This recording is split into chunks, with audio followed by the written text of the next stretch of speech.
अस्सलाम वालेकुम। वालेकुम सलाम। मेरा सवाल ये है कि अक्सर हम टेक्निकली तो स्ट्रांग होते हैं लेकिन हम कॉन्फिडेंस नहीं होता, हम एक्सप्रेस नहीं कर पाते, इस बारे में। Confidence is most important. मैं आपको कॉन्फिडेंस के बारे में फोर्ब्स की लेटेस्ट रिसर्च बता रहा हूं।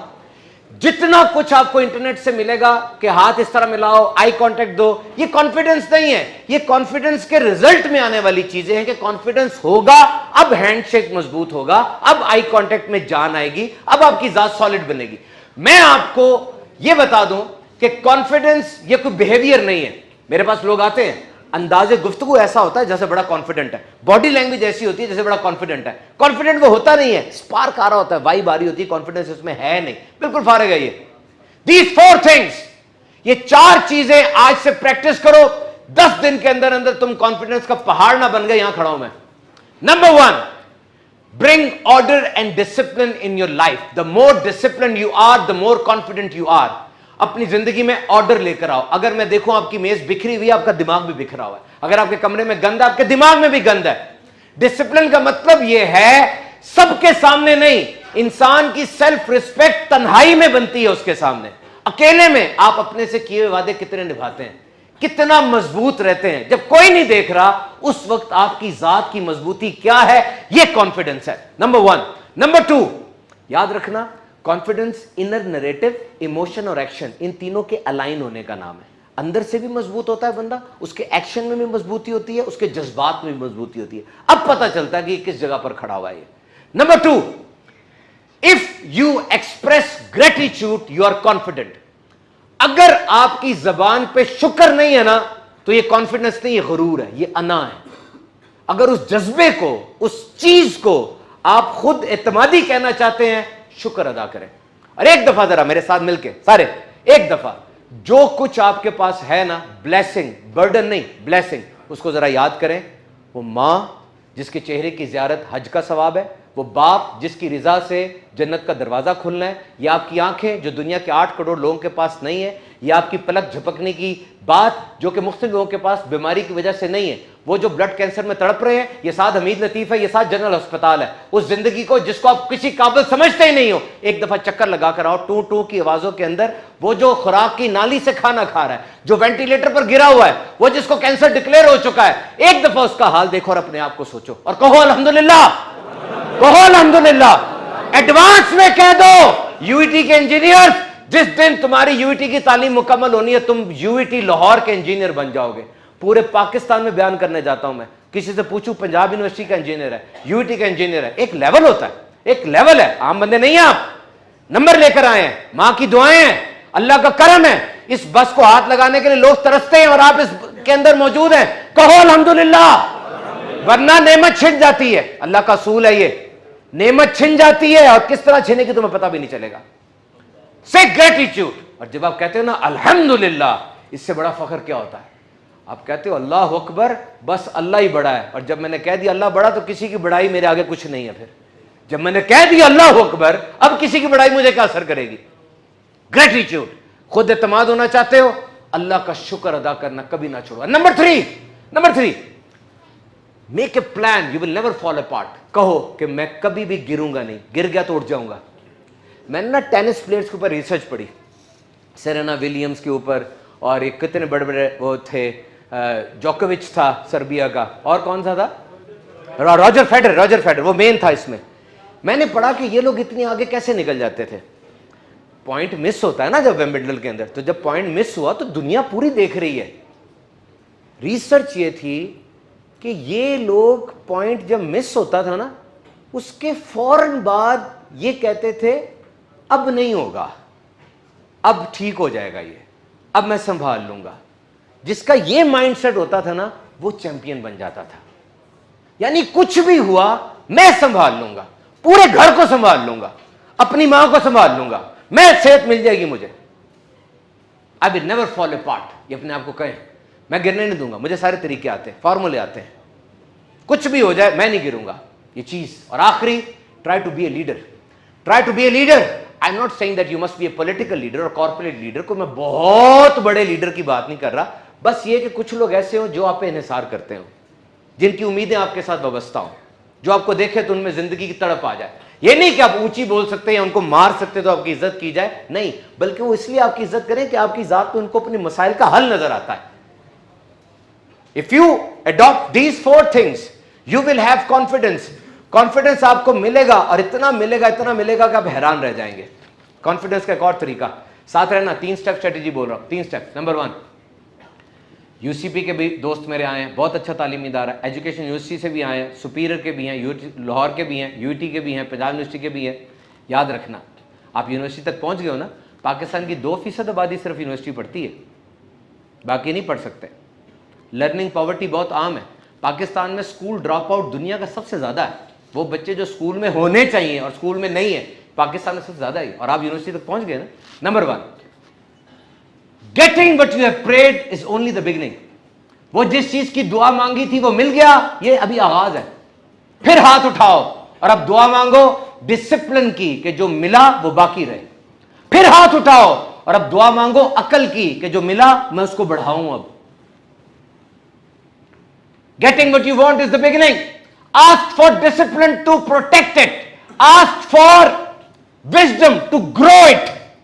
This is the life. Never settle down. कनात का मतलब यह नहीं है कि आप तरक्की के पीछे हो जाएं। याद रखना, कनात का मतलब यह बिल्कुल नहीं है कि आप तरक्की को ना सोचें। उसका मतलब है जहां है उसका शुक्र अदा करें और आगे बढ़ें। बस चीट कोड ले जाओ मेरे दोस्तों, खत्म करना सीखो।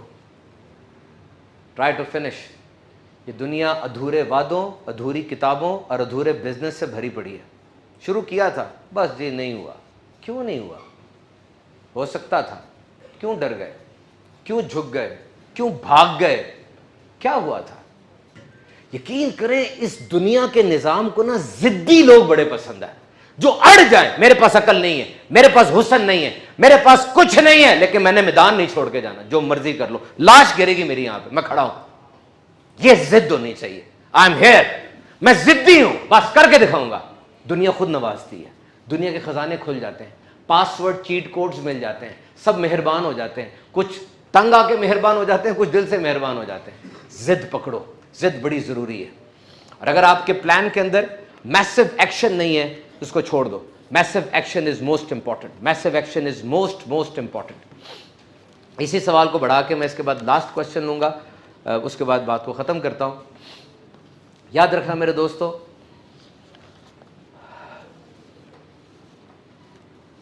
रिमेंबर दिस, बुक रीडिंग ना छोड़ना। Book reading is very important. आप कॉन्फिडेंट होना चाहते हैं, आपके पास इल्म पूरा होना चाहिए। अगर उस चीज़ का इल्म आपको आता है तो फिर ठीक है। रोज़ाना कितनी किताबें दुनिया में लिखी जाती हैं पता आपको? कितनी पब्लिश होती हैं? 11,000 डेली। 11,000 किताबें दुनिया में पब्लिश हो रही हैं। और जब भी आप किताब पढ़ते हैं, फ्रांसिस बेकन ने बड़ी प्यारी बात की थी, कुछ किताबें सिर्फ टेस्ट की जाती हैं, चखी जाती हैं, और कुछ किताबें निगली जाती हैं, और कुछ किताबें वो अच्छे तरीके से चबाई जाती हैं और हजम की जाती हैं।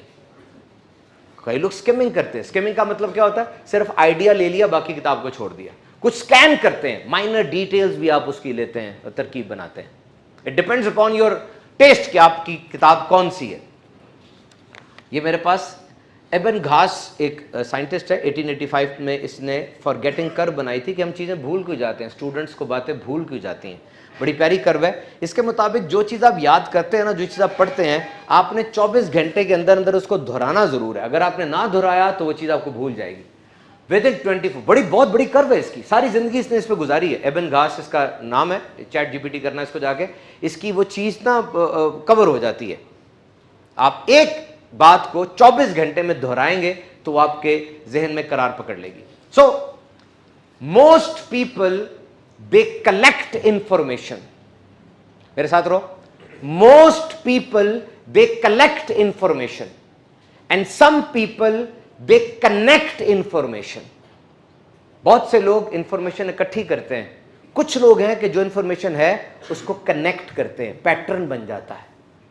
और अगर आप समझते हैं कि फ्लड ऑफ इंफॉर्मेशन आ रहा है, इतनी ज्यादा इंफॉर्मेशन आ रही है, यूक्रेन की वॉर भी आ रही है, ट्रंप के टैरिफ्स भी आ रहे हैं, गजा की इंफॉर्मेशन भी मेरे तक आ रही है, सारी इंफॉर्मेशन आ रही है, then you are not learning, you are hiding.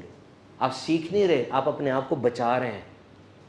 Education is not only credentials, education is capability. सिर्फ ये डिग्री लेके ना मेरे पास आना, बताना मैं क्या हूं, because degree is only a signal but skill is the substance. Prioritise substance over signal. Degree तो सिर्फ एक इशारा है, असल चीज क्या है, वो जो आपके अंदर स्किल है वो मुझे चाहिए। Degree means you are sitting in a room and skill means you are out there on site earning something. आपका सीखना आपको सिर्फ इल्म की तरफ ना लेकर जाए, आपका सीखना आपको अमल की तरफ लेकर जाए। डिग्री के खिलाफ नहीं हूं मैं, डिग्री तो लेनी है, क्योंकि आपको जो जॉब इंटरव्यू के लिए बुलाया गया वो डिग्री की बेस पर बुलाया गया। अगर डिग्री है तो आप इंटरव्यू वाले कमरे में जाएंगे, वरना तो जा ही नहीं सकते। लेकिन इसके साथ इसको नेक में करो। अगले क्वेश्चन में इसका जवाब दूंगा मैं कि you must have the neck for that. अगला क्वेश्चन लीजिए, फिर खत्म करते हैं। अच्छा, ये मैं एक इंपॉर्टेंट बात बता दूं, ये जरूरी है, ये इसलिए मैं रोक के बता रहा हूं। ये जो आप मोबाइल पे लिखते हैं ना, कंपोज करते हैं, जैसे मैं कोई बात कर रहा हूं कंपोज करते हैं, लिखना जरूरी है, याद रखना है लिखें, भूलना है लिखें। मैं एक साइकोलॉजिस्ट के पास गया, साइकोलॉजिस्ट के पास जाके मैंने उसको बताया जी मुझे कोई बीमारी है, कोई परेशानी है। कहता आप सुभान भाई हैं? मैंने कहा जी। कहता आप अपनी परेशानी लिख कर लेकर आए। मैंने कहा उससे क्या होगा? कहा आपकी आधी परेशानी दूर हो जाएगी। लिखें, चीज़ों को लिखें। If you are mad, if you are sad, if you are glad, कुछ भी है लिखें, लिखें, बात को लिखें। अच्छा, अब नॉर्वेजियन साइंटिस्ट की रिसर्च ये है कि आप मोबाइल पे लिखते हैं और हाथ पेंसिल कॉपी पे लिखते हैं, दोनों में फर्क कितना है? क्या फर्क है सुनो। वो ये कहते हैं कि जब आप मोबाइल पे या लैपटॉप पे कंपोज करते हैं ना, तो उधर से इंफॉर्मेशन आती है, इधर से निकल जाती है, बीच में कुछ भी नहीं है। आंखों से देखा, कान से सुना, हाथ से निकाल दिया, खत्म। लेकिन वो कहते हैं कि जब आप पेन पकड़ के कागज पे लिखते हैं ना, ये और गेम हो जाती है। क्या जी? पहले तो ये कॉन्शियस एफर्ट है कि यार मैं लिख रहा हूं, कुछ अलर्ट हो गया हूं, फिर ये इधर जाके प्रोसेस होती है, फिर ये प्रायोरिटाइज होती है, कौन सी अहम है कौन सी नहीं है, फिर ये कंसोलिडेट होती है पुरानी से, और एक एफर्ट हुई। आर्ट है, लिखना एक आर्ट है ना, डिजाइन बनाता है, डी बनता है, बी बनता है, आपके हाथ के जो सेंसर्स हैं वो न्यूरॉन्स को शूट करते हैं और अंदाजा होता है। याद रखो, कॉग्निटिव ऑफलोडिंग बहुत ज्यादा हो गई है। पहले हम लिखा करते थे, अब हम तस्वीर उतार लेते हैं। पहले हम रास्ता ढूंढा करते थे बेकरी के साथ आगे जाके, अब चैट लोकेशन आ गई है, फौरन पहुंच जाते हैं। पहले हमें टास्क याद करने पड़ते थे, अब टास्क सारे जो है वो मोबाइल यूज कर रहा है। सो कॉग्निटिव ऑफलोडिंग को रोको, try to engage yourself, mindfully engage करो इसको।